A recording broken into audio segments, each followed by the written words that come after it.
All right, welcome to the Trash Mouth Playoff Podcast Profile. We have Joesph Baird, member of the NASCAR Rotisserie League, also a special contributor to Trash Mouth Fantasy Football. Welcome, Joesph.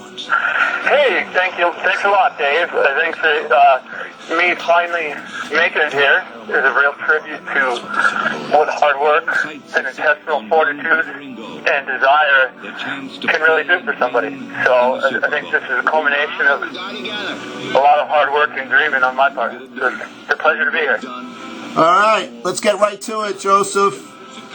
Your nickname, the AKA Flying Starbucking Seahawk. Does that fit you?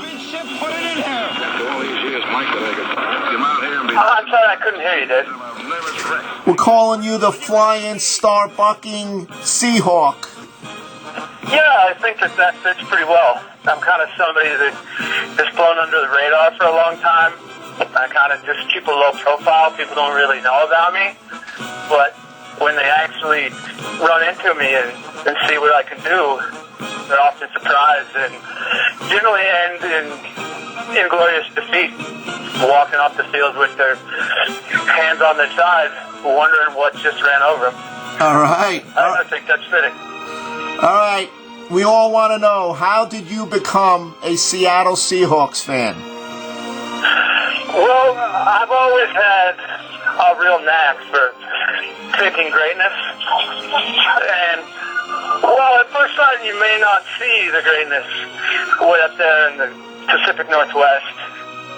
When you take a second look and you kind of focus on it a little bit, you realize that it really is the place you want to be, a Seattle Seahawks fan. They work hard, they're humble, but also they carry that arrogant swagger of a winner, and they hit hard. It's been a joy to be a Seahawks fan, and I think that this is the year that we finally do it. We finally break through with Danger Russ Wilson, Rookie of the Year. So I think this is our year. All right. Next question is, can you answer this question? Why did the End Zones Freaks bench the Seattle Seahawks defense when they played the Arizona Cardinals in playoff week number 1, which cost Doug a victory? He could have had 2 defensive touchdowns. I think sometimes when the pressure builds and it gets a little bit hot, people sometimes crumple under the pressure. You know, those bright lights, they start rethinking themselves. They start trying to get creative. And, you know, I think in general they start playing scared. And I think it was clear that the End Zone Freaks it was too much for him, and he got a little scared. And he was trying to go on the defensive, and it really cost him. It didn't perhaps cost him the championship this year. It was really probably a no-brainer to put the vaunted Seattle Seahawks defense into your lineup against the Arizona Cardinals. And what do you know? That defense smacked the Cardinals, and they were riding on Doug's bench. All right, here we go. Trash Mouth trivia question for Joesph Baird, big Seattle Seahawks fan, special contributor to the Trash Mouth Fantasy Football League. Here's your question. Who is the only NFL quarterback in the NFL whose last name is on the official NFL ball? Oh, well, that's kind of a tough one, but I think it's not Dave Craig. I think it's also not Jim Zorn. It's definitely not Rick Meyer.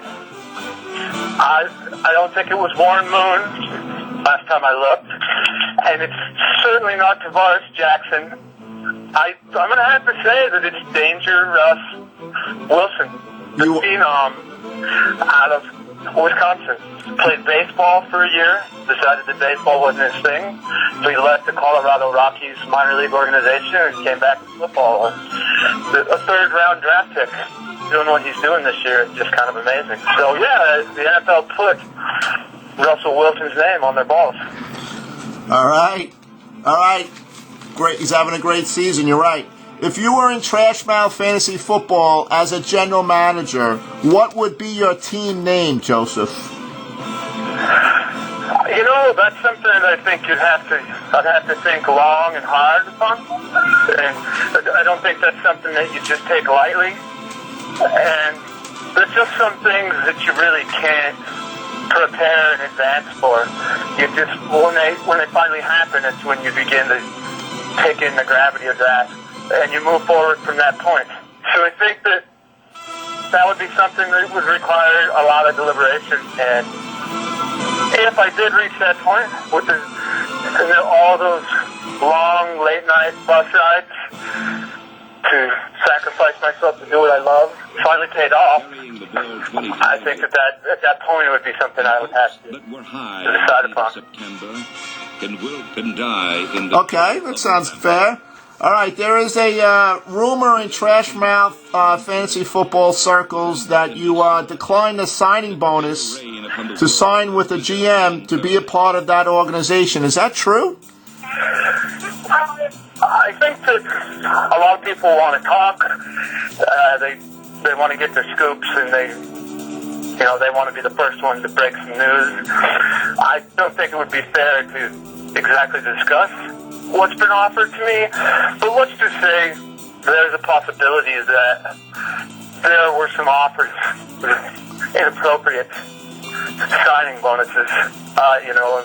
Considering I'm still an amateur, I don't do this professionally. I've kind of wanted to retain my amateur status, and I may have been approached by a general manager, the specific general manager who tried to sway me with, money that would have forfeited my amateur status. I couldn't do it. And I think that GM, a little later on this day, actually ended up storming out of the place where we were gathered for a fantasy football party. So I think that was kind of indicative. It showed there was a lot of desperation. This manager, he wanted so bad, and he felt like it was slipping away, and he couldn't handle it. And me declining that signing bonus, and then him feeling like his team was slipping away, got a little too much for him. All right. Good. We'll just leave it at that. Good question. Good answer. All right, Joesph, any parting shots? Anything you would like to comment on about the league? Anything that you like, dislike? I think you guys have a fantastic league. I think it's a lot of fun. The road trip that you guys do, it's great. I had the privileged opportunity to go on that trip this year. It's a lot of fun. I think it's a tribute to you guys that you've been able to sustain the league this long and still get together and have fun with it, and only get a little bit aggravated and mad at each other. And it sounds like this year is quite a good one coming into the last week of the season. There's 4 guys that still have a chance to just take the title outright. So I think it's going to be a vicious, bloody battle. And I think, there can only be one. Quickening has begun, and it culminates on Thursday, Sunday, and Monday this week. And when it's all said and done, there can only be one gunman left at the breach. So it's an exciting thing. All right, Joesph Baird, I want to thank you for your creative answers and your very interesting perspective on the Trash Mouth Fantasy Football League, your first ever playoff podcast appearance, and hopefully we'll look forward to you being on the podcast in future years. Hey, my pleasure. Take care. Right.